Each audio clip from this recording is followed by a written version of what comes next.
Operation സിന്ദൂറിലെ മിന്നും പ്രകടനം ബ്രഹ്മോസിനെ ലോകത്തിൽ ഏറ്റവും ആവശ്യക്കാരുള്ള മിസൈലുകളിൽ ഒന്നാക്കി മാറ്റിയിരിക്കുന്നു. ഏകദേശം 14 മുതൽ 15 രാജ്യങ്ങൾ ബ്രഹ്മോസ് വാങ്ങാൻ താൽപര്യം പ്രകടിപ്പിച്ചതായി പ്രതിരോധ മന്ത്രി രാജ്നാഥ് സിംഗ് തന്നെ വ്യക്തമാക്കിയിട്ടുണ്ട്. പ്രധാനമായും ഫിലിപ്പീൻസുമായി ഇന്ത്യ $375 മില്യൺ കരാർ ഇതിനകം ഒപ്പുവെച്ചു കഴിഞ്ഞു.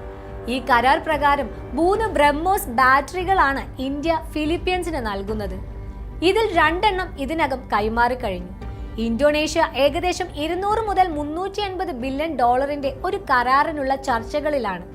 കൂടാതെ വിയറ്റ്നാം, മലേഷ്യ, തായ്ലൻഡ്, സിംഗപ്പൂർ തുടങ്ങിയ തെക്ക് കിഴക്കൻ ഏഷ്യൻ രാജ്യങ്ങളും ബ്രസീൽ, അർജന്റീന പോലുള്ള ലാറ്റിൻ അമേരിക്കൻ രാജ്യങ്ങളും UAE, സൗദി അറേബ്യ, ഈജിപ്ത് തുടങ്ങിയ മധ്യപൂർവേഷ്യൻ രാജ്യങ്ങളും ബ്രഹ്മോസ് സ്വന്തമാക്കാൻ രംഗത്തുണ്ട്.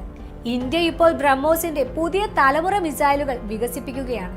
ഭാരം കുറഞ്ഞ ഈ മിസൈലുകൾക്ക് കൂടുതൽ ദൂരത്തേക്ക് എത്താൻ കഴിയും.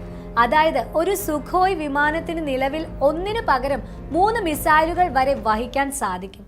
ചുരുക്കത്തിൽ ബ്രഹ്മോസ് മിസൈൽ ഇന്ന് ഇന്ത്യയുടെ സൈനിക ശക്തിയുടെ പ്രതീകം മാത്രമല്ല, രാജ്യത്തിന്റെ പ്രതിരോധ കയറ്റുമതിയുടെ ഭാവി നിർണ്ണയിക്കുന്ന ഒരു നിർണായക ഘടകം കൂടിയാണ്.